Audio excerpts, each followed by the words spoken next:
In episode number 244 of the Reasons I'm Broke podcast, we cover the future of the Mass Effect games, the franchise, the whining, what have they fucking done to the franchise? And speaking of games, we also have the teaser trailer to LEGO Marvel Superheroes 2. They've added a lot of characters since the first one, and I'm sure we will see them in this game as well. The biggest tweet of the week that I saw was what Jeff Johns just put out, and that was about the Doomsday Clock. What does it mean? You will find out all about it today. And our comic book highlight of the week is Batman Detective Comics number 956. This is continuing with the League of Assassins, Lady Shiva. All of this and more on today's show.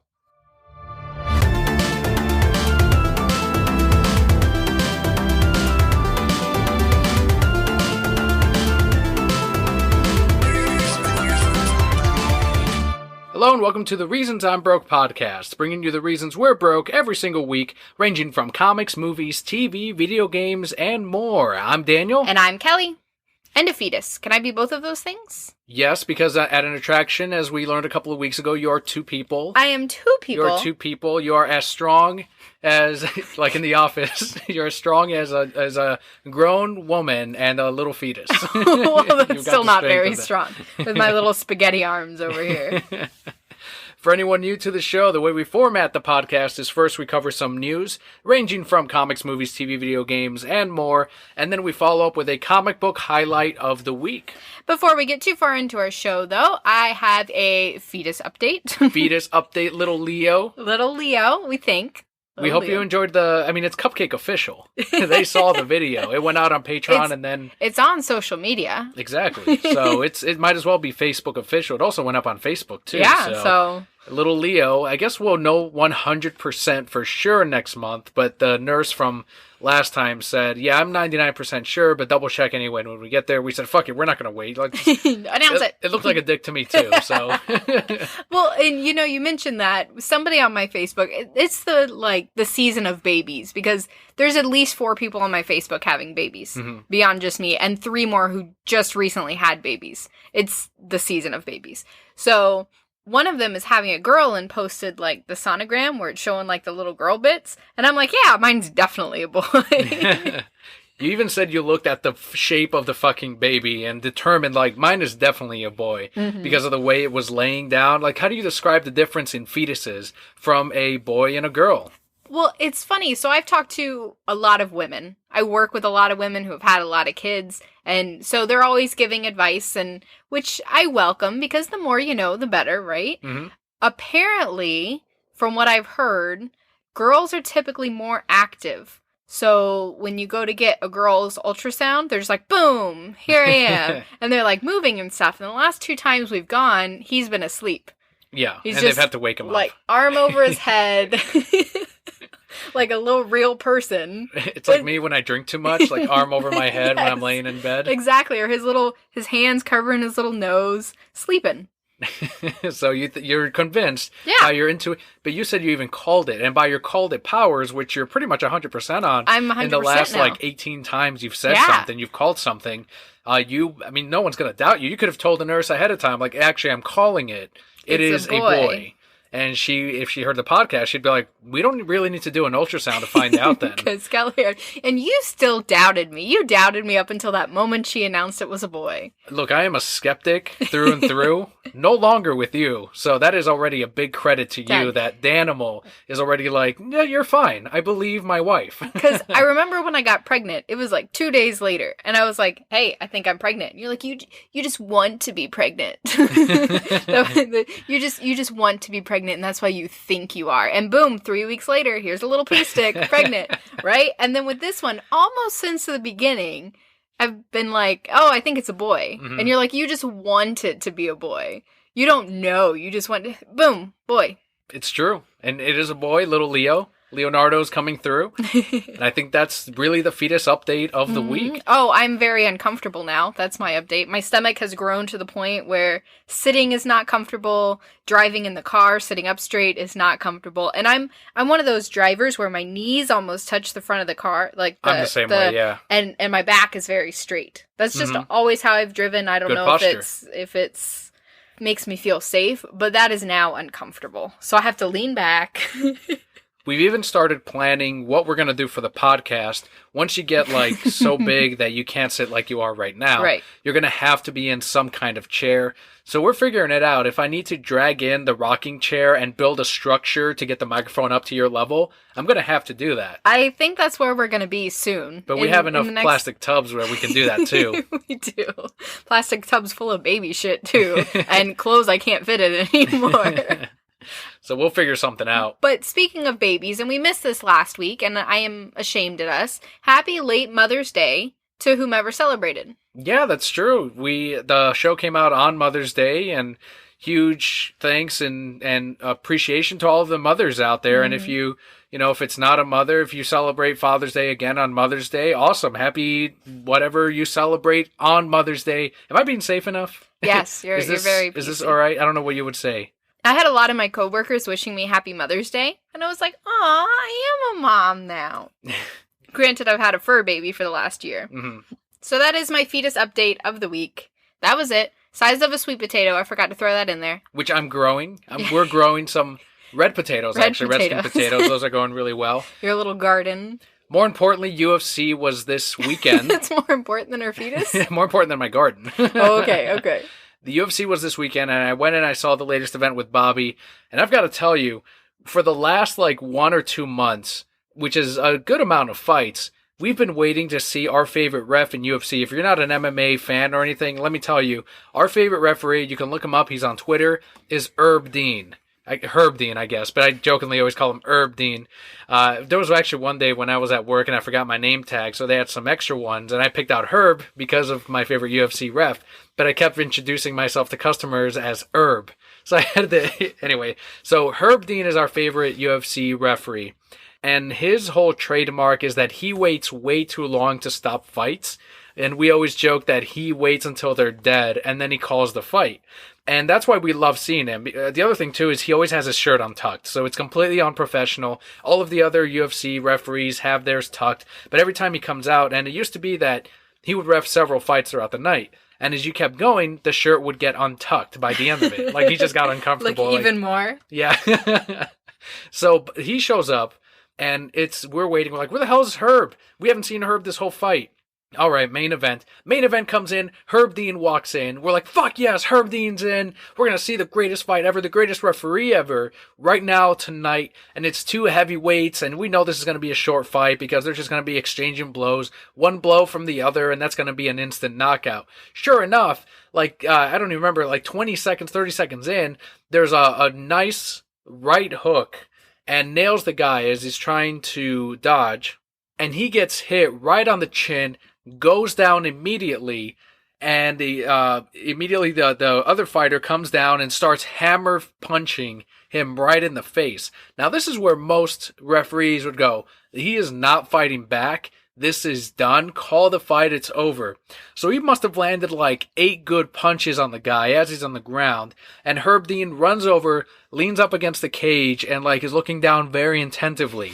This is when the winning fighter is still punching. He looks up in disbelief, why haven't they called this? Sees that it's Herb Dean and goes right back down, so quickly. He just looks immediately, oh, it's Herb Dean. I need another 18 punches. Oh. He needs to stop breathing before he's going to call this. Sure enough, another 8 punches in, and finally Herb's like, all right, it's done. It's over. You win. And we're like, yes, fucking Herb Dean. Oh, this guy's not going to fight again. Ever. This guy's not going to breathe again. This is why and you see it in the replay. The guy looks up, realizes instantly that it's Herb Dean. He forgot who the ref was, I guess, and then immediately goes back down. Most refs look up at them and punch, and then as if saying, why aren't you calling this? But he knows it's Herb Dean, and he knows he has to work harder for this fight to fucking be called. And that was an amazing ending to our pay-per-view this month. Yes, I watch UFC. I love MMA. It is entertaining as hell, and that's what ended up happening this month. You want to know what else has an amazing ending? I know the answer to this, and I was also wrong by your accomplishment this week. Again, I called it. I call everything in my life Pokemon Moon. You beat Pokemon Moon, and based on you not beating X and Y, I'm like, you're not going to beat Pokemon Sun and Moon, especially with a baby on the way. Just like I'm not going to beat Andromeda before October, November. Sure enough, you fucking beat the Elite Four, and that's all you needed to do, and I still had no faith. Now, if you had asked me after you had called the baby, I would have been like, oh, no, you're definitely going to beat Sun and Moon. For sure. You're going to do everything you ever want to in your whole life. You beat that shit with a Dragonair on your team. That wasn't even up to par with the rest of your team. It wasn't. It was level 36 and all the rest were 60s. And I was like, I don't want to beat this without some form of Dragonite on my team. So yeah, threw that bitch in there. Couldn't do anything. It just gained levels. It went from level 13 to 36 by the time I was done fighting the Elite Four. You should fight the Elite Four again. No, get them up to a Dragonite. They got stronger. You should fight the Elite Four again. Get them up to a Dragonite. But remember how nerve-wracking that was? Who'd you have the most trouble with? That's tough to say, because I had my good friend Google next to me. You were cheating. You were looking up I was using my resources. That's not a Pokedex. Your Android phone is not a Pokedex. SarahB.net is a Pokedex. Thank you. Give them a rundown. Who's your Elite Four team for Sun and Moon? So I have Decidueye. Very nice. The best of the three starters. Mm-hmm. There's Pikachu, of course. Of course, Pikachu. Because yay, Pikachu! Oh yeah, I'm going to celebrate a different Pokemon you have on there. Okay, I have Dragonair. We just discussed that. Mimikyu. Yes, fucking Mimikyu, real Pikachu, the one I nicknamed Pikachu. Why would you nickname him Pikachu? Because he wants to be a Pikachu. I will call him what he wants to be. Why don't you appreciate him for who he is and show him that he can be loved for I being asked my Mimikyu what he wants to be, and he said a Pikachu. I said, okay, Pikachu, join my team. Forever a Pikachu. That sounds like you're enabling rather than helping. Oh, you're going to be helping Mimikyu? You're going to tell him you're never going to be a Pikachu? No, I'm going to say, Mimikyu, I love you for who you are. It's like the crazies that walk in at every job I've ever had, and you just nod and smile unless they don't want you to smile. That's what I do with Mimikyu, too, because otherwise horrible. You make things worse. Oy. You make things worse. So I have an Arcanine, and I have an Alakazam. Is it a male or a female Alakazam? I don't even know. They all look the same. Turn it into a Mega Alakazam and you'll know for sure. It'll have a slightly shorter beard if it's a female. Still a beard. I think that's amazing. It still has a beard. Well, yeah, you got to. You're Alakazam. Just like Machamp is still shirtless, even if it's a female. Yeah. Still pecs. Go for it. You've never seen those female bodybuilders? They could get away without the top. No little bikini on it? Just covering the nipples? I wish they put a little bikini on it. So you beat the Elite Four. That was that everyone on your team? You said Alakazam was the final one. Who was the MVP? There's always an MVP in those Elite Four battles. Who was the number one champion? Who came through for you the most? Definitely Mimikyu. No shit. Fucking Mimikyu. Mine must be way weaker then because it kept getting knocked out by everyone. I must have a low IV Mimikyu. You must. Well, this Mimikyu was also a trade from you. So it was level 68 where everybody was level 60. Can you trade me back that Mimikyu? That's definitely my Mimikyu. I love that Mimikyu. You obviously do not appreciate Mimikyu like I do, so you can't have him back. So, yeah, because he had Fairy-type moves, and his Z move was Fairy, and there's those random-ass Pokemon. So I made the mistake. I thought maybe Dragonair could do something, so I didn't have any Water types on my team, which was, I mean, obviously I beat them, but it would have been easier if I kept Lapras or somebody who was a Water type. So there would be Pokemon that I'm like, oh, Water is super effective. Oh, but Fairy too. And I'd send him Mimikyu, and he'd be like, rough play, like. Yes, rough play is amazing. And knock him out. So Mimikyu was the one who beat Snorlax. With, I think I watched that. Yeah, he fight used a Z move or something. Was it one hit knockout? Yeah. That's insane, because that's fucking Snorlax. Every time I come up against a Snorlax, it's like, God damn it. Even if you, like, my thing doesn't work against it. You know how I normally poison and then just protect forever? The rest heals the poisoning. Yeah. So I can't just fucking, and it heals itself.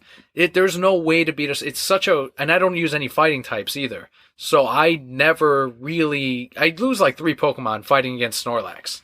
No, Mimikyu went in there. I was like, Z move Mimikyu, and it did like a super fairy slap or something. Dead. Poor Snorlax. But fuck Snorlax still. I love Snorlax, but I don't like fighting Snorlax. Yeah. There's a difference. And you love Mimikyu, so Mimikyu win-win. Did it. And so then I beat this thing, and the credits went on for 2 days. Yes, they did. I had to close my DS because I ran out of time, reopened it the next day, had to close it again, and reopened it on the 3rd day. 2 days. And then I'm super pissed, and maybe Brocats can help me out here.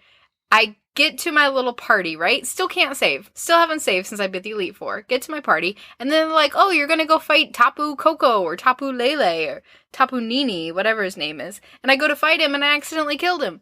But I didn't save. Because they don't let you save. Because they don't let me save. So do I get to fight him again? According to that girl that talks to you afterward, you do. She might have been bullshitting me. Yeah, just to make you feel better. I'm sure you guys will battle you'll run again into someday. him again someday. Let Kelli know on Twitter at PalpaKelli if she can actually fight Tapu Koko again. I need to catch this Tapu Koko. I'm trying to beat my Pokedex. I already have 80-something Pokemon. Halfway there. That's more than you have. Please don't laugh at me. I'm going to look it up. I'm going to see if it actually is more than I have. I'm pretty sure. Do you have a Drampa or whatever his name is? I don't have a Drampa. I got him. Trade me a Drampa and I will give you your Alolan Vulpix. All right. I'll do that. It's fair trade. He just sits in my box anyway. Awesome. In my island. And I want a Sandshrew. No, that's too much. Well, then I'm not trading. You're not going to get a Vulpix. Okay, fine. Yes. So what are you going to trade me for my Sandshrew? Doesn't matter. I'm trading you an Alolan Vulpix, and you're trading me a Drampa and an Alolan Sandshrew for it. The second Pokemon doesn't matter. It can be anything. You are trading for the Vulpix. No, it matters. I'm going to trade you to choose. Whatever I have doubles of, whatever came up on the island, the Poloco Island. The Pokepelago? Yes. The Poloco Island? It's a Poloco Island. All right, we will discuss this later. Aside from that, what'd you think of Pokemon Sun and Moon in general? It was good. I enjoyed it. I think I enjoyed it more than most of the games that we've had recently. So I haven't really enjoyed a game probably since Soul Silver was the last time I really enjoyed a game. Not even X and Y? No, I never beat them. Huh. I don't know. They were too I guess that's convoluted true. with these things and things and meh. Isn't that the one with N though? Oh, I did like N. I still never beat it. N was cool, but those guys they were weird. The thing that I liked about the old games is you had Team Rocket, and Team Rocket just wanted to stir up shit and collect Pokemon. Now we have to take over the world and free Pokemon, and there's buildings coming out of bullshit. It's too convoluted for me. There's too much. Just give me the game. One of the biggest compliments players give to Sun and Moon is that it tried to do something different with the formula. It wasn't just gyms and then the Elite Four. There were trials. And yeah, it's the same thing given by a different name, but there was actually story woven into each of the leaders. And then the trials weren't just gyms. You know, you had to do different things at each one. So it completely changed up the formula as far as how you actually got to the final trial. Some of those battles were even different. When you got to the totem Pokemon, that was really cool. And then the introduction of Z moves ended up being really awesome. You could only use one per battle, kind of like the Pokemon TCG. And players had to adjust their strategy accordingly. There weren't Mega Stones anymore, but you did have Z moves, so suddenly every Pokemon could theoretically be somewhat stronger in one sense by going with an all-out attack. So good on the Pokemon Company and Game Freak for actually going out there and trying to make and successfully made a different experience for the longtime Pokemon players and an exciting new experience for players that might have just jumped in with X and Y.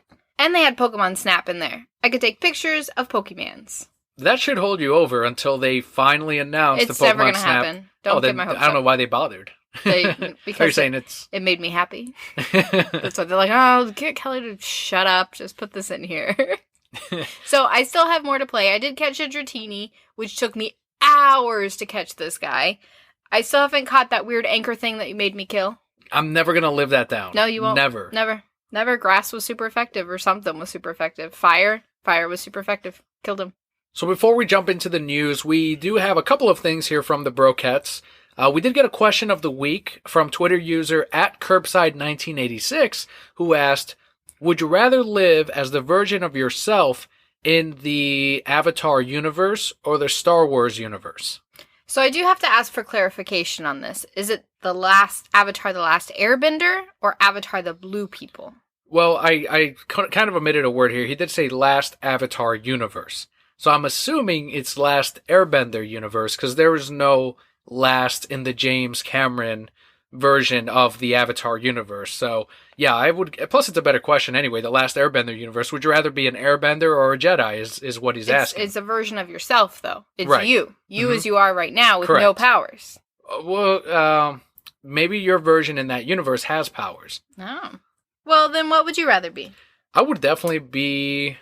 Well, this is a good question. Now that I think about it, would I have a high I would have a high midichlorian count because of my genetics, my DNA. Have the highest midichlorian count, but continue. Hold on. Why would you have the highest midichlorian count? I am Kelli, and you are just Darth Vader.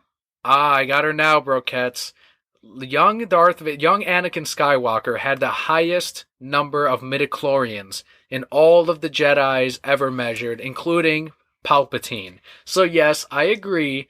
I will definitely be Darth Vader, the highest midichlorian count Jedi ever. Thank you. Yes, this is my answer. I'm going to be the strongest, most genetic, awesome Jedi in the universe. You see, Broquettes, he think he got me, but I am his wife, and when I say I have more midichlorians than he does... Here comes wife logic. I have more midichlorians. No, here's how you spin it. I'm going to argue for you. You are carrying my child, the child of Darth Vader. Weird. Darth Vader and Palpatine. That has the highest midichlorian count in the universe. So now this child is like the prodigy child of it's like little Luke Skywalker, I guess. So right now combined, you might have the highest midichlorian count. It's possible. Well, I just saved you all of that because I would rather be in the Last Airbender universe. What kind of bender would you be? Oh, and I know you've thought about this. There's no way you haven't thought about this. Of course I've thought about this. If we want to go by like my skin tone and my hair and all that stuff, I would probably be a firebender. I always thought you'd be a waterbender. I like waterbenders better, but then I gotta live in the snow and they have real tan skin and I do not. So That's would true. Be a waterbender. You'd probably be an earthbender. Which one's the most stubborn? I guess the earthbending. Yeah, I'll be an earthbender. Yeah, that would be you. I'm never going to be an airbender. I think an airbender would be a lot of fun, but they all died and I don't want to shave my head. And if I'm a firebender, then I can live in, like, Zuko's town and be like, where's Zuko? And you can have the rocket shoes like Mark Hamill did in that final episode. What? Oh, he did. He did have rocket shoes. That is accurate. I would definitely live in Last Airbender world. I would even be a normal person without bending powers in Last Airbender, because even those people are all badass. That's true. The non-benders. Like, they just learn how to fight, and they're cool. It's awesome. They all become Batman, essentially. Yeah. It's so cool. So, yeah, I'd probably be a non-bender in the Last Airbender universe. Like, join... What were they called with the white faces? Amon's army? No. Last Airbender. Keep going back in time. I can't remember that far back. And Suki was part of them. They lived on the island, and then they protected Zuko. Anyway, I would marry Zuko, is the moral of my story. There's your answer. I would live in the Star Wars universe. You would live in the Last Airbender universe. Mm-hmm. It also sounds like my life was saved this week, Kelli. I'm gonna read you some tweets here that I find are very important, and I respect very much. And I think you should too, because... we respect all of our listeners and our brokettes. So the very first tweet is from @John72Tex, who said, quote, "Hey, I don't think you need to run the marathon. I don't want you to keel over before the baby gets here. Besides, changing diapers isn't that bad. I got used to it and I have a weak stomach for gross stuff." End quote. So I'm on that alone. I want to see little Leo. I want to see my son, and I want to raise my child. I cannot run in this race, Kelli. So if you were to run in this race and die before you saw our child, that would mean I'm pregnant for 2 years. And I refuse to be pregnant for 2 years. It has been 4.5 months and I'm about done. That's true. The marathon, to be fair, is not until next year. But he did not know this. He did not know. And like at that point, the baby won't be old enough to remember me. So it needs to be old enough to at least remember me, so when I do die, it can at least grieve for me, you know? Remember your father and cry for me. I can't run this race. I'm not buying any of that. But anyway, continue. Okay, next tweet. What else do you have? From @geek_omnivore said, "Don't die by running a marathon. #don't run. #save Daniel." End quote. Thank you. I appreciate that, Andrea. I got 2 things from this. The first is run it so you just don't die. Because don't die by running it. So, no, I would die right. I wouldn't finish speed walk. I'm not going to speed walk this marathon because, see, they already know that I'm not going to speed walk the marathon. They know I'm going to run this thing because I'm me. I'm going to push myself. I'm like the Vegeta of this podcast, you know, I would just push myself, get hurt. And in this case, because I'm not a Saiyan or fictional, I would just pass on. And then I couldn't wish you back with the Dragon Balls. Exactly right. And the final tweet is from @BrianShoup1, who said, "Can't do the podcast if you're dead. Hashtag don't run. Hashtag, once again, save Daniel." Okay, so I have another argument for all of this. Best of luck. This is some good I have good two evidence. arguments. Some good arguments here. Two arguments. The first one is how many people wanted you to run? More than 3? I don't remember. Yeah, it was several weeks back. It was more than 3. Okay. All right. Second, I agree you should not run a marathon. This is a half marathon. So all of these brokettes are correct, Daniel. Do not run a marathon. Well, do not die in a marathon. But a half marathon will be fine. Let's give them another week. Hold on. No. Now that they have all of the evidence and all the information. They've had all of the information. I've been calling it a marathon, though. It's my fault. So a half marathon, which is still how many miles? 13.1. 13.1 miles. I can barely run one, brokettes. So adjust accordingly. Again, so anyone that said... But you still have a year and a half to train for this half marathon.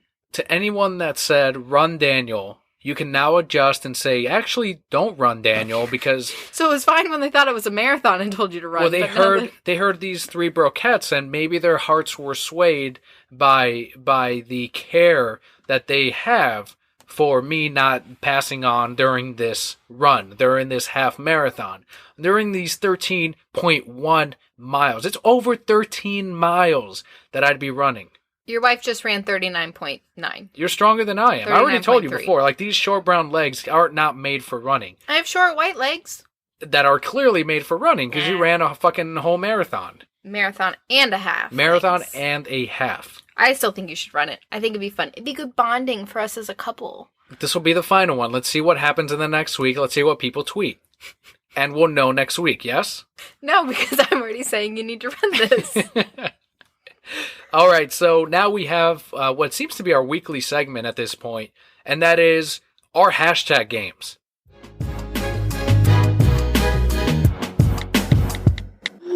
This week's hashtag game is hashtag put balls in a video game title. A 15-year-old boy thought this up. And it got a shit ton of traction. I put this up on Facebook and on Twitter, so make sure to follow us on there. For a link, head on over to thereasonsimbroke.com, and you'll find a link to both of those. And I do put these hashtag games up. If you do respond, we may share it right here on the podcast. My response to this, do you have a response, or are you just going to be above putting balls in a video game title? Oh, no, I'll put balls all over the place. So my response was Pokemon Blue Balls version. Only you. We have one from Matt from the Super Side Up podcast who said Metal Gear Solid Balls and Mega Man Balls. And the second one I read as Mega Man Balls. So that's even better. Mega Man Balls. Oh my goodness. Chris on Facebook said Witcher 3, The Wild Balls Hunt. And finally, we have we got 2 more. Oh, 2 more. I'm sorry. We have one from Emily on Facebook who said Red Dead Balls. And Alex on Facebook said, balls fall out. Hashtag wear longer shorts. Nasty. There's a bunch of things you could do with this. You could have Lara Croft Balls Raider. You could have Balls Effect or Mass Balls. Mass Balls. Kingdom Balls. Kingdom Balls is Kingdom of Balls, thank you. No. Kingdom of Balls is even better! Yes! You could have Harvest Balls. There's many things for this one. Pokemon Soul Balls. Soul Balls. Aw. Well, you could just do Pokeballs. Man, that was a fun one. I thank you all so much for participating in the hashtag game for Thanks for talking about balls, guys. I love talking about balls.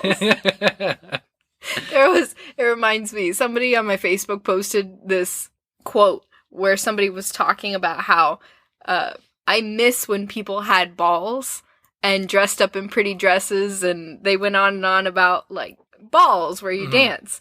And then the comment at the bottom was, I thought you were talking about testicles the whole time. And I had to respond with, I thought you were talking about testicles too. I just had an awful image in my head. I thought Legend of Zelda Ocarina of Balls.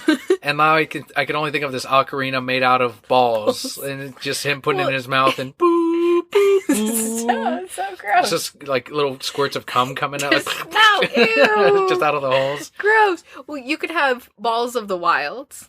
Oh, that's a good one. Legend of Zelda: Balls of the Wild. You have to. Are those boss battles? Balls battles? Boys are so gross. Why do they like to talk about balls and penises and people being gay? If it's not Dr. Manhattan, we're talking about balls one way or another.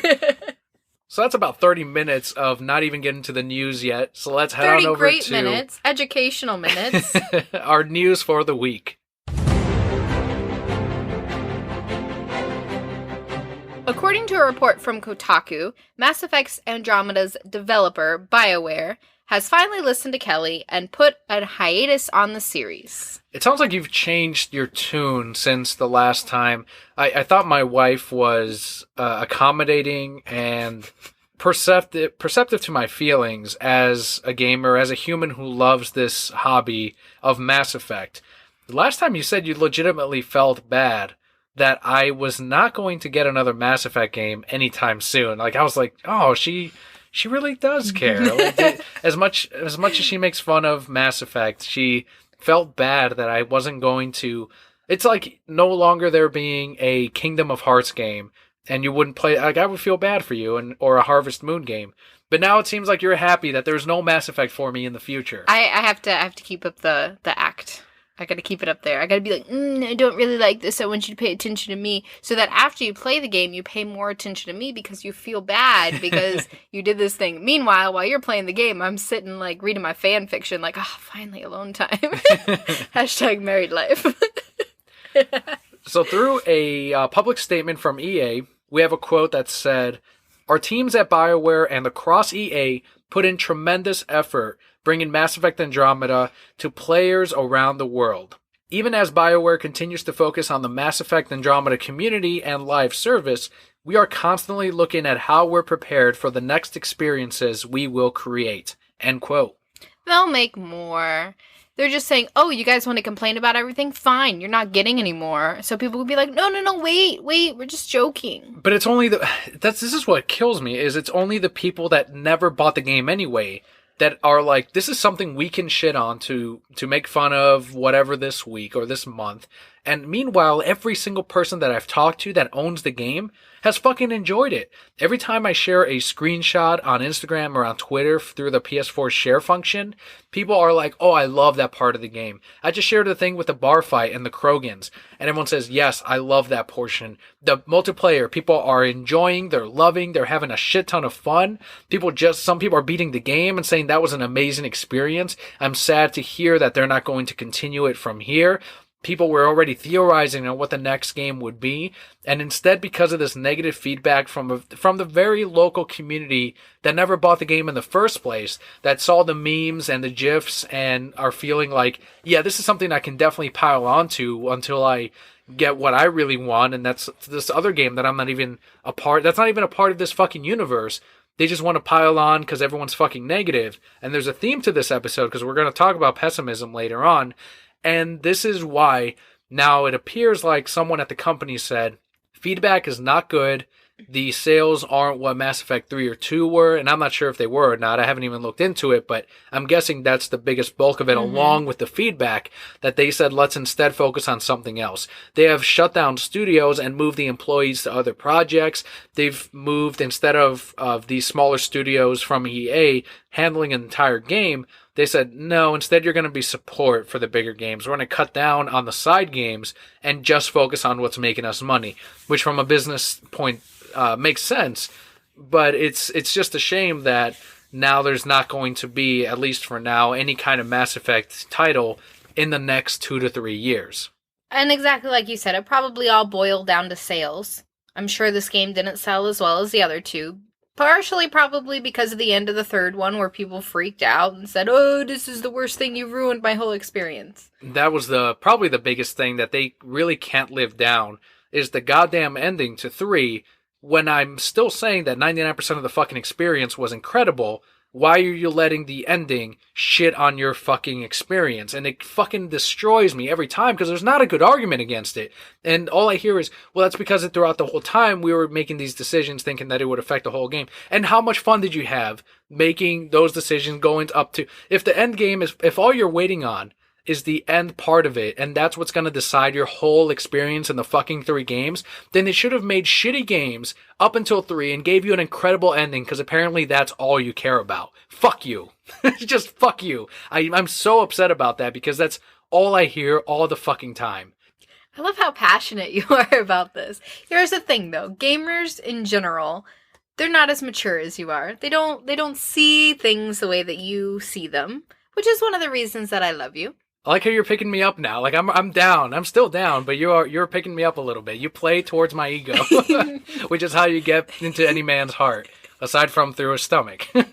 They're not as handsome as you, or as smart, or understanding. Would you like some pizza?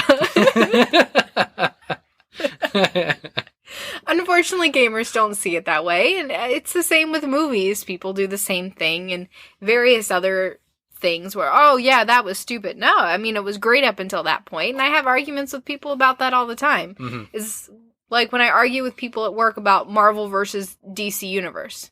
We talk about movies, and they're like, oh, the Marvel movies are way better.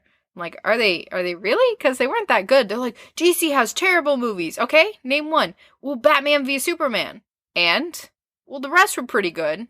Okay then. So, because of one bad movie, instead of 20 mediocre movies, you're saying that one studio is better than the other, you know? And not even that we think Batman v Superman is bad, but that's how a lot of people viewed it. So, it's the same kind of thing, and it's unfortunate. I think that we will see them back making another game. It'll happen. If we do, it'll probably have a budget cut, and it'll be a much smaller game than Andromeda. Andromeda's already too big. It is not too big. It is incredible. Like, every fucking planet is its own game. And this is what I've been telling my coworkers. They're like, oh, you're still playing that Andromeda? Yeah, it's awesome. It's really good. Every planet I land on. And this is why I'm only on the 4th story mission. Because the way I play, I have to finish everything on the planet. Yes, he does. He's got to click on every box and go through every corridor. Even things, there could be a sign that says, there is nothing here, and he'll go in there. That would mean there's actually something there. No, it wouldn't. And if there wasn't and I explored, I would know for sure. Otherwise, it would bother me the rest of the fucking game. Oy. And I talk to everyone, and I do all my decisions, and I make my choices, and then I move on to the next planet, and then it just happens to be like, oh, this is the next story mission. I'm like, all right, I guess I'll do the next thing. I'm romancing Cora right now, and she already knows that I was trying to romance the other alien. So that's something that didn't happen in the other Mass Effect games, where they would actually take notice of who you're trying to romance. Like in 2 and 3 and 1, you can fucking romance everyone you possibly can in the ship, and none of them would ever know about it at all. Like, it would be this best kept secret. You'd be sleeping with all of them, and nobody knows. Well, no, in those games, as soon as you slept with one, that was it. Like, your options were shut down to the rest of them. In this one, you can have 2 flings, and then, like, your OTP, and that's it. Oh, so you can sleep with 3 people. You can sleep with 3, yes. So, can you pick one girl and one guy? The 2 flings are actually girls, so... Well, that's boring. I thought maybe you'd want to, like, test out your options, like... Yeah, the DLC is still, I guess, coming for now. They said in the 2 months is what they were going to be working on. I'm going to guess that after this month is up, they're not going to be working on Andromeda anymore. Most of the fixes have been dealt with. The animations, as far as the facial features and the expressions, have been improved upon. So it's enough to, right now, like, either way, it's not like they're going to improve it all and people are going to be like, oh, that's great, I'm going to go out and buy it. That's not how gamers think. They're just going to, it's forever a shitty game in their minds, no matter how much they improve it.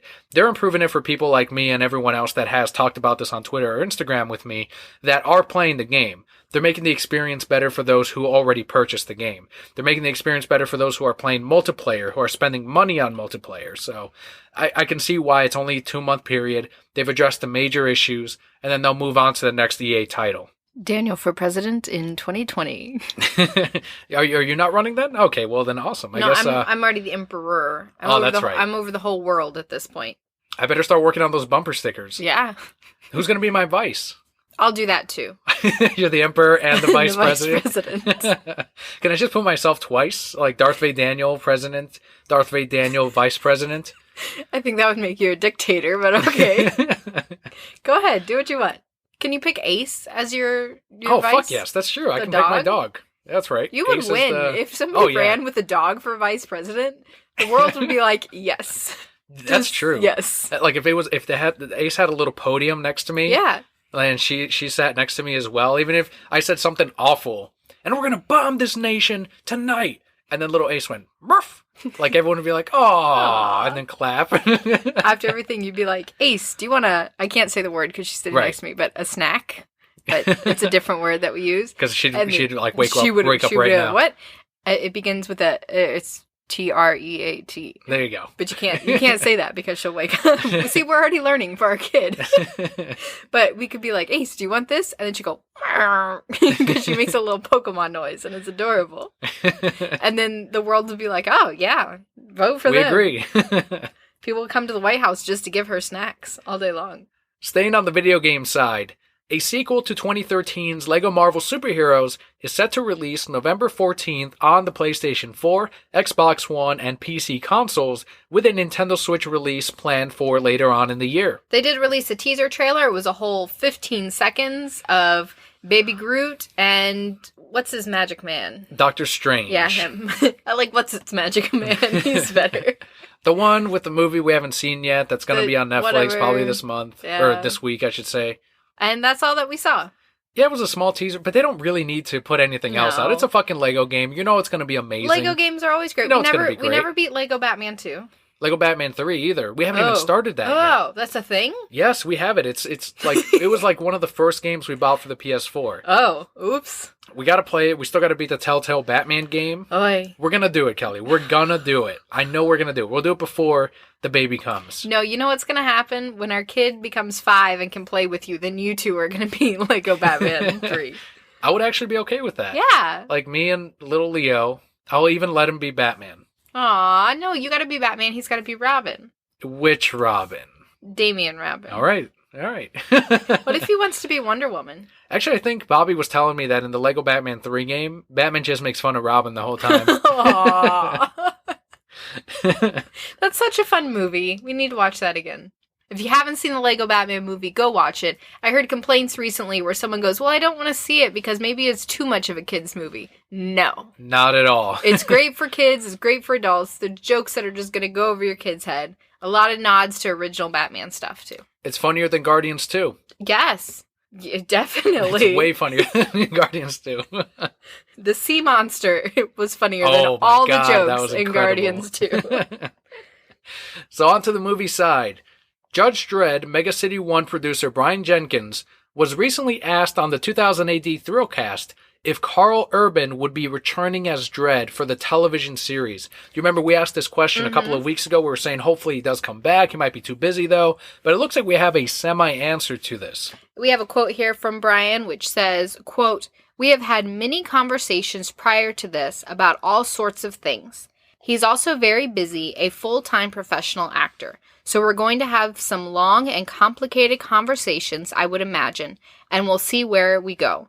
It's too early to tell yet, but if we can use him and he is available to us, I think that would be absolutely brilliant." End quote. This is tough as a producer because, one, we don't know what platform this is going to be on yet. Is this going to be a Netflix exclusive? Is it going to be a Hulu exclusive? Is it going to be on television? Two, what kind of a budget are we looking at? If you hire Karl Urban, who is not, he's a middle-of-the-road actor. He's not cheap. You could either hire a no-name actor whose face you're probably not going to see because it's Judge Dredd, save yourself a shit ton of money, or you hire Karl Urban, who will make the Dredd fans happy. But to be fair, the Dredd fans are not huge, and they're going to be watching this anyway. So if you can pull it off with another actor on the cheap, then you win. Or you can secure yourself the possibility, but then you're spending way more. And again, that's the risk. Can they pull it off with another actor? You already said that Urban was amazing. He was incredible. So if you have the possibility to spend a little bit more, start out with him, and maybe get like a hit right off the bat, where people are going, oh man, this is amazing. Because you're not just going to have the people who watch this movie, or the original movies. You're going to have tons of other people tuning in. Because, yeah, why not? Especially if it's a Netflix exclusive. Everybody watches Netflix exclusives now. They come up with something, you better fucking watch it. slap based on the comic book on there, and people will watch it. Yeah. Oh, like the Marvel ones. Oh, yeah, exactly, like the Marvel ones. Watch this. Like the Flash. People like the Flash. That's true. Like the Flash. That's how you do it, man. That's how you market this shit. Mm-hmm. And so, in that instance, yeah, go ahead and get the best that you can, because then you know that you're going to have something great. Here's the thing, the acting could kill it all. It could kill the whole thing. So you may be saving money to get somebody on the cheap, but you've just ruined it. It's turned into Iron Fist. I think that was the biggest thing of, is he too busy for this? And if he is, then, I mean, this isn't like he's on the bench and it's like, well, they can use him. Why don't they fucking use him? Right. A lot of things have to fall into place for this to actually come to life. And it's going to be way harder to get Carl Urban on board than it is to recast. But it sounds like they're definitely trying, if anything. Could they get Carl Sagan? Carl Sagan be dead. Oh, man. And I miss Carl Sagan. What about Keith Urban? Is that a singer? He's a country singer. What has he sung? I don't know. The only country song I know is Rhinestone Cowboys. Like a rhinestone cowboy. Bum, bum. Have you seen the music video? Yes. Super gay. Yes. Kind of like Wham. It's exactly like, it's one of those rare instances where you like the song more because of the music video. Mm-hmm. Pretty awesome. So keeping up with our movie news, Logan director James Mangold has expressed that Daphne Keane may return as X-23 in future X-Men films. A quote here from Mangold, who said, "Anything's possible. I've certainly talked to them about it. I even talked to them about it before we made the movie," he's referring to Logan, end quote. Deadline has previously reported that Keane will return in next year's X-Men Dark Phoenix. Initially, we had suspected that they were going to go with an older X-23, and they were going to recast for a bigger name actress. It sounds like they're actually going to stick with her and use the X-23 that audiences definitely fell in love with. Mm-hmm. And so far, it seems like that would be the good road to go on, because that's the attachment that they have left from Logan. If they're truly serious about not using Hugh Jackman, use the other part of that movie that people loved, and that was X-23. I definitely agree. The thing they're going to see, too, is she's at an age right now where she's going to get older pretty fast. Mm-hmm.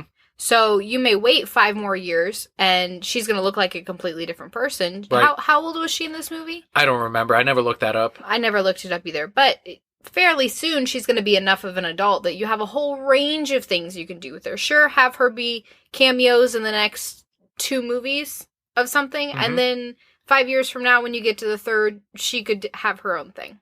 And Fox plans on holding on to the X-Men universe, so why not invest in a younger actor right now and use them, 10 years down the line? Mm-hmm. I think it's a great move, and I did really like her in the movie too, and I like X-23 as a character. On to the comic book side, we've got something from the Disney side and the Warner Brothers side. 1 month ahead of Marvel vs. Capcom Infinite's release, Marvel Comics has announced a new series of variant covers in theme with the upcoming game for release in August. In total, there will be 20 variant covers. You know how much I care? I don't. You care on the level of who cares? Cares. No, a lot of people care. Variants are cool. When they come out with Injustice 2 variants, we'll probably buy those. I would actually not buy those. I sat through the 2.5 hours of the story, all the cinematics, because I know I'm not going to play the game. I don't have time. And I'm like, this... I'm glad people like the story. That's the nicest thing I could say. There was a story there. But actually, I am pretty interested in these variants. And it sucks because the Marvel variants are extremely hard to get. Mm-hmm. They get so ridiculous with the incentives that it's like, I don't know if you've heard, I might have explained it to you before, but they go, okay, so you want the variant to the Marvel vs. Capcom Venom number 154 variant, okay?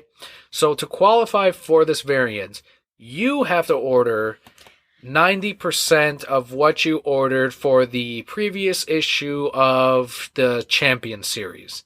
So they'll pick something completely different that they want to up their numbers on if the variant is more desirable. And they'll even go as high as you have to order 250% of what you ordered of this other issue just to qualify for this variant. The mentality is, well, you're going to sell the variant, so it'll pay off for those. Most of the time, at best, you break even if you fall for that trap, at best. If you don't fall for the trap, you lose money and you're stuck with a bunch of issues of Amazing Spider-Man number 38. Is Marvel a woman? Why do you say that? Because they're coming up with all these crazy incentives to get things.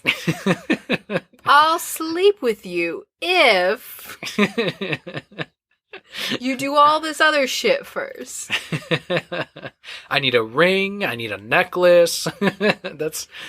Disney needs their money, right? They need their money. Sure.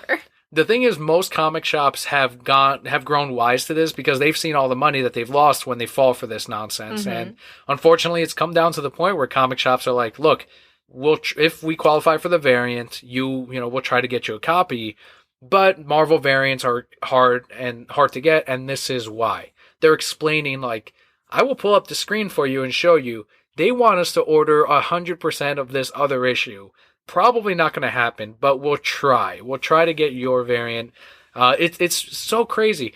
So if there is a variant, I know there's going to be a variant that I enjoy the most out of these Marvel's Capcom 3 ones. Or I'm sorry, Infinite. And that's going to be the one that I'm going to have to buy on eBay for $50 because it's a crazy qualifying variant that makes no fucking sense. You have to buy 1,000% of this bullshit, number 45. And then you can order however many as you want. So you have to also pay for the variants themselves. Yeah, it's like, can you just make them 1 in 10s or 1 in 20s? Like, God damn it. Jesus. So fucking difficult. But it's bizarre, man. But those variants are coming, and I'm definitely going to bite on those and try to get a few. Will you enjoy getting that silly variant? I will stick with my DC Comics, who has some pretty amazing shit coming our way. I'm right there with you. So through an exclusive interview with Sci-Fi's Blaster, Jeff Johns revealed DC's Rebirth follow-through with a new miniseries titled Doomsday Clock. So about 2 months ago, Jeff Johns tweeted that he was looking forward to writing a new Watchmen series. Actually, the whole tweet was back to work, and then he tweeted a picture of Dr. Manhattan, and everyone went nuts. So like, holy fuck, what is he writing? He's writing comics again. He's doing something with the Watchmen. We're going to see the Rebirth stuff. And we called it months ago when the button was coming out that this is not going to be the series where you see Batman finally punching Dr. Manhattan. This is going to be the lead up into the Watchmen, and then we're going to have a summer fall event, which in this case, it's going to end up being a winter event starting in November. Gary Frank will be doing the artwork, and the story is being summarized as the conflict between not Batman, but Superman and Dr. Manhattan, optimism versus pessimism. How fucking incredible is that? The symbol of hope, Superman, everyone's Boy Scout, versus Dr. Manhattan, Mr. Pessimistic, who throughout the whole novel is talking about how he's losing in touch with humanity. Mm-hmm. He decides to leave humanity behind completely for a less complicated universe, the DC universe, and all because he pretty much gave up on his world. It is the negative versus the positive, and right now in today's society, yes, there is a lot of negativity. What do you think about the not only the physical power of Superman versus Manhattan, but just the ideologies going at it? Because it's probably going to be Manhattan beating the shit out of Superman, and Superman coming back and always being that ray of hope to not give up. I think that's pretty amazing, and we'll have a quote in a little bit where they go further into it, but it's such a neat premise, an amazing premise, especially right now with everything that's going on around us, and it just further shows me that comics really do reflect what's going on in the world, and they have for forever. Yeah. And that's what they're there for. My favorite part of this is going to be when they fight over Batman. So, who wins? I mean, Superman wins, right? Superman loves Batman more than Manhattan. His love would have to overwhelm, because Manhattan doesn't really love anybody, but he feels a twinge of something new that he's never experienced in his life when he sees Batman. So, of course, he has to fight for him. So, in the same interview, John said, quote, Dr. Manhattan is someone who personifies the cynicism that has leaked into our hearts and also has the ability to affect the entire DCU, end quote. Johns also pointed to the current state of politics and how people feel an inspiration for the story. Quote, I feel like there are extremes now everywhere, extremes on all sides. There is no more olive branch. It doesn't exist. I feel like people, more and more, are separated. They are choosing sides instead of figuring out how to make life better. there is a real sense of anger and frustration, and there is not a lot of compassion or willingness to understand in the world. Telling a story of two extremes and exploring what our collective zeitgeist states through these characters is what we are doing. We think it's important." End quote. I think it's important too. He's absolutely right. I mean, no matter where you stand on the political spectrum, that you agree that there are extremes way more apparent now than, in the past 8 years. And in this case, yeah, it is fucking... He is going to use this energy and these extremes and essentially pit them against each other. It sounds like, the pessimism and the optimism of the DC universe and put them up against each other. Do you think that eventually Superman will win out with his optimism in the end? Or do you think there's going to be, like what he said, that olive branch that someone reaches out, Batman, for instance, reaches out a batarang and has the two of them come to an agreement somehow? I think there will be something that opens Dr. Manhattan's eyes to the optimism in the DC universe. And I think Superman is actually going to be what opens...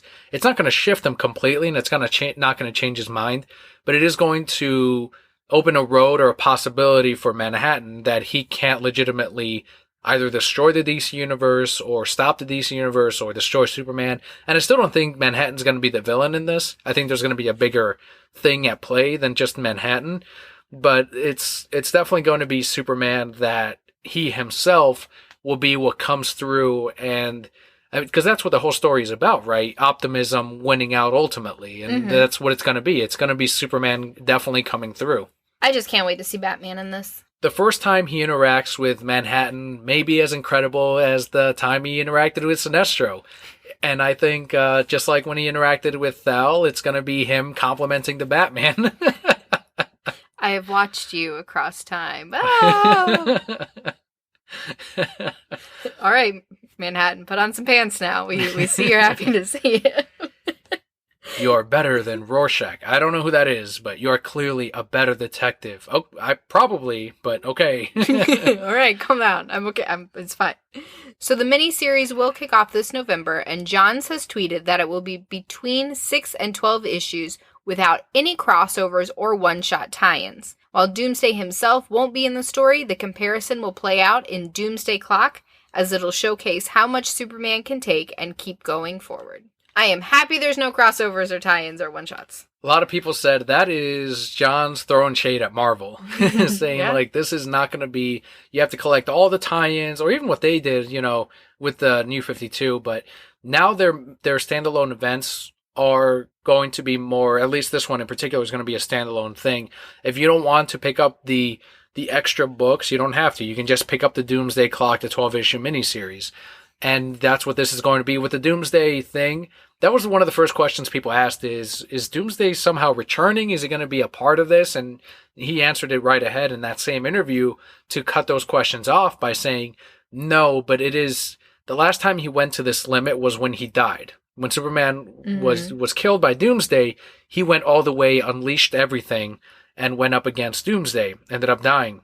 So this is going to be the next time he gets to do something like that. And if you're going to put him up against anyone bigger than Doomsday, and it's not Darkseid, it's going to be Dr. Manhattan. Do you think he'll use a spirit bomb? Hell no, he's going to use his fucking Superman punches. We know Superman can beat Goku, so he doesn't need no fucking spirit bombs. He's lived through the spirit bombs. Did he punch the spirit bombs? Like, fuck no. Probably. It probably powered him. So could he beat Super Saiyan God Goku? Yeah, they've actually done that death battle, and Superman has... Super Saiyan God Goku? Yes, he has because remember, the episodes are way ahead, and they've already done that episode, because people ask that, they're like, what about Super Saiyan God Goku? And they're like, okay, let's do that death battle. It got us a shit ton of views last time, and boom, they did it again, and Superman destroyed him, and it's like, guys, he has stopped entire universes from collapsing with his hands. Like, he can do that. He can definitely beat Goku. All right, fine, then Superman wins, but he wouldn't beat Vegeta. And he'd beat Vegeta. No, he'd beat both of them teamed up against him. Because Vegeta would go, that's my Bulma! Well, that would never happen, because Superman would never backhand Bulma. Bulma would probably, run into him and fall over. I don't know. So how fucking exciting is the fucking Doomsday Clock? So exciting, but not for everybody. No, not for everyone, and that's why we haven't done one of these in a little while, but we have this week's Nerd Rage Reaction!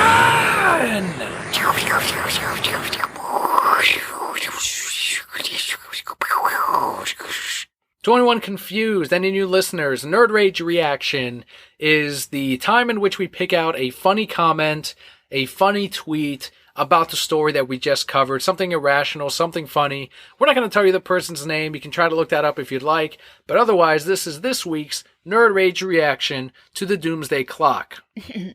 Making it a part of the DCU continuity is stupid and pointless, and it just proves that there are a number of people working at DC who can't stop worshipping the Church of Alan Moore and the Watchmen, end quote. You're right, Nerd Rager. The level of success that DC is having right now with Rebirth, as kicked off by the DC Rebirth special that first gave you hints that the Watchmen universe was going to join the DC universe and is putting them on top of comic books, is stupid and pointless. So stupid and pointless, as seen by their sales. And as seen by how much we talk about how great these books are. And how we see how many people actually ended up coming back to the DC universe, even though they said they would never return after the New 52. And as we see the positive reception to Jeff Johns is coming back and he's writing the Watchmen story of the DC universe. Completely pointless. You know, they should just stop. Close up shop. Mm-hmm. Close up shop. Shut down all of DC, apparently. Why not worship the Church of Alan Moore and the Watchmen? It is, to many, the greatest graphic novel of all time. Mm-hmm. You love the Watchmen novel. I love the Watchmen novel. We like the movie, even. The movie was an excellent adaptation to the story. Mm-hmm. Nothing's ever going to be a perfect adaptation, because in your mind, it always plays off differently. But it was a well-put-together movie that was, against all chances, a almost impossible thing to adapt. Mm-hmm. It's the fucking Watchmen. There's so much in play with that story. But instead, we are getting more Watchmen. 2017 is the 30th anniversary of the Watchmen comic book. Everything is just going up and aligning to give us what is going to be an incredible event from Jeff Johns and Gary Frank. Jeff fucking Johns and Gary fucking Frank. That is... What else do you want out of your comics? I don't want anything This is more. comic books. Yes. This is comic books. And it's brilliant. And I'm glad that they're being as successful with this as they are. And I hope it's a 12-issue miniseries and not 6 and not 8 and not 12. I mean 10. I can't count. Make it all 12. Keep us on this ride for a year. Mm-hmm. Let's go. Let us know what you think of the Doomsday Clock on Twitter, @ReasonsI'mBroke, @PaulPicelli, and also on Facebook.com/TheReasonsI'mBroke. November can't come soon enough, and I think that's the same month as the Justice League film. Yes! Everything's coming up DC this year. It's going to be awesome. And the birth of our child. That's right, that's true. Before we jump into our comic book highlight of the week, we've got our Patreon shout-out of this week. This week, it goes out to John, whose Twitter handle is John72Tex, and he is a strong proponent for saving Daniel's life. That's right. He, as you heard earlier, he says no running, save Daniel. He said don't run the marathon. John, we need some clarification so you can go ahead and put this to bed. He just said marathon. So we'll go by his word. Okay, we'll go by his word, and I'm assuming he knows that due to my non-experience in running these things, that to me, it might as well be a marathon. So he is symbolically opposing this through what is, to me, this might as well be a full marathon. Yeah, thank you, John. I appreciate you helping to save my life. Someday you're going to run a half marathon with me. And a huge thanks as well for being a Patreon backer for the Reasons I'm Broke podcast. I mean, how much more can you win? I mean, this is pretty awesome. You're definitely on my side, John. You could win a half marathon. If you also want your shout out every single month, head on over to patreon.com/TheReasonsI'mBroke. For as little as a single $1 a month, you too can get your monthly shout out right here on the show, and you too can help out the podcast in reaching the next goal. Of course, our show will always be free. The best thing you can do for us, talk to us on Twitter, leave us a review on iTunes, let other people know about us so they can find us as well. And of course, we want to thank DecalAvenue.com. If you have $5 to spare, they are who provide us with the decals that go out to the Patreon backers at that level. So once again, huge thanks to DecalAvenue.com. And as an added thank you for our Patreon backers, this month we do have a Patreon backer contest. Don't forget, you have until June 1st, but if you become a Patreon backer at any level for as little as $1 a month, you are automatically entered to win one of 2 Breisner Award winning. 2 Breisner Award winnings. Trade paperback and a hardcover. So we've got A Dark Knight by Paul Dini and The Mighty Thor Volume 1, which won the Best Colorist Breisner Award. And then the Paul Dini won the Best Reality-Based Work in Comic Book Format. Once again, both Breisner Award-winning works. They are awesome, awesome books. Absolutely. If you guys don't have these on your shelf, you definitely should. And being a Patreon supporter can get you one step closer to that goal. One last thing, if you are going to MegaCon, if you're in the Central Florida area or you're flying into the Central Florida area for Mega Convention, be sure to stop in at the Blue Juice Comics booth, which now we have a number for. It is number 3015, 3015, 15 being half of 30. That's an easy way to remember. Number 3015. They are friends of the Reasons I'm Broke podcast. Make sure to pick up the Anne Bonny trade paperback. They're about to come out with issue number 7. The Accelerators trade paperbacks or the Aether and Empire trade. And for those of you who have forgotten, we are just a few weeks away from MegaCon, so definitely pick up your tickets. Check out the show. 1 week away. 1 week away. Ooh, we're very close. We will be there. Let us know if you're going to attend, and if it's either on Thursday or Friday, maybe we'll run into you. I will be the fat pregnant woman. We will give you our MegaCon thoughts in 2 episodes. So on to our comic book highlight for the week.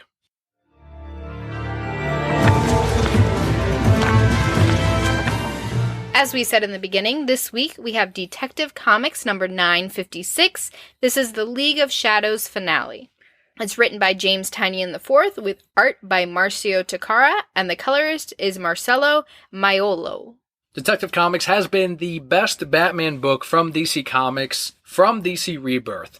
Everyone thought it might have been maybe All-Star Batman since it had the same writer, Scott Snyder, or maybe the standalone Batman series from Tom King, which is very good. But so far, Detective Comics has been the most consistently well put together book out of the entire DC Rebirth, and it's twice a month. This is with Lady Shiva going up against the Batman family, in particular Cassandra Cain, to prove to her that killing is actually the more effective method to stopping crime, to stopping your opponent in general.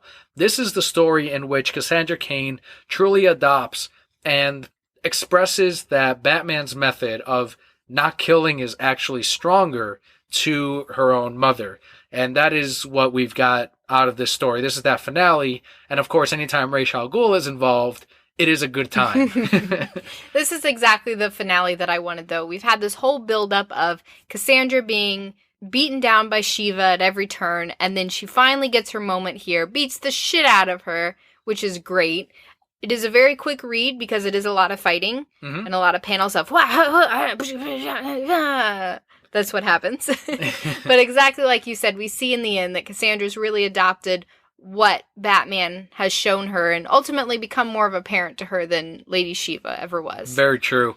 And also, enough credit to Clayface. Like, no one's talking about Clayface. Clayface is the best. Clayface is incredible. He carries Batwoman around and tries to save her. He's the sweetest fucking Batman villain out there. I mean, next to Mr. Freeze, maybe. But, he's such a great part to the Batman family. I don't want to see Clayface ever leave Batman's side. Like, he should permanently be a sidekick. The next Robin, can he dress like Robin? He can become any Robin. He's so awesome. I love that Clayface is essentially their danger room. Like if you have the X-Men and you have the Batman family, he is their danger room. He is like their soft spot whenever they need someone to lean on. He tries to cover for them, but he really can't because he's also honest.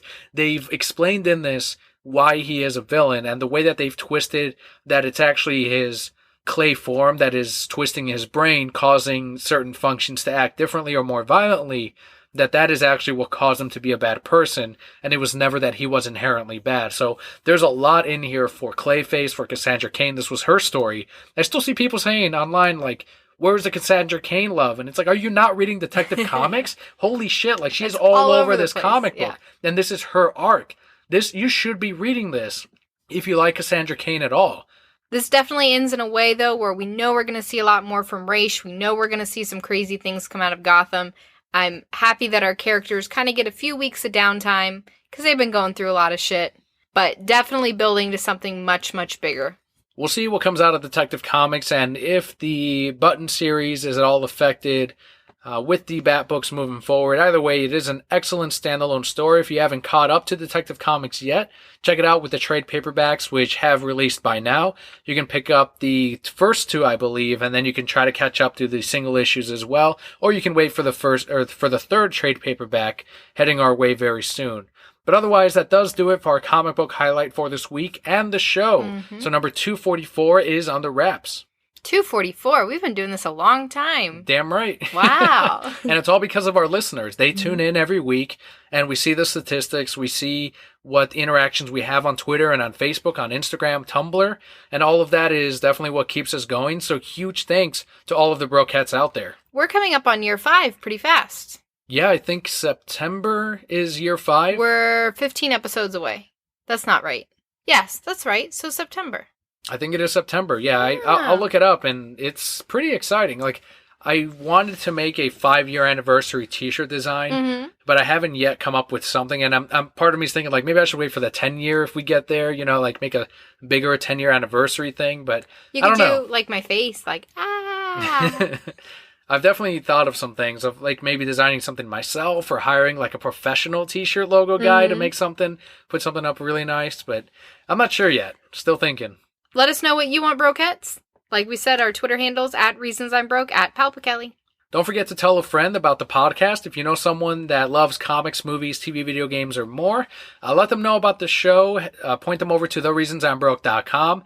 If every single listener went ahead and told a friend, that would really help us out and would help get more ears on the Reasons I'm Broke podcast.